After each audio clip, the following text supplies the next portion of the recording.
बाबा, एक साड़ी बनाने में कितना टाइम जाता है? कम से कम 20 दिन से ऊपर जाता है। 20 दिन से ऊपर? हाँ।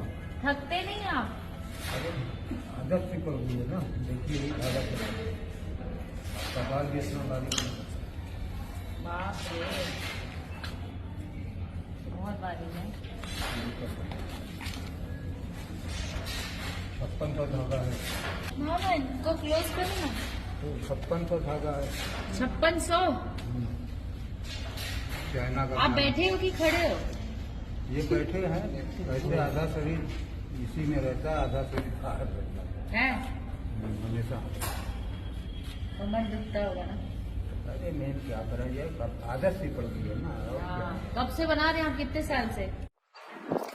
सारी दुनिया का हाथ मेरे सुर से हटे, माँ चल तू अपना ना, गिर पर्वत से बच जाऊंगी मैं, अपने नजर से गिरा ना।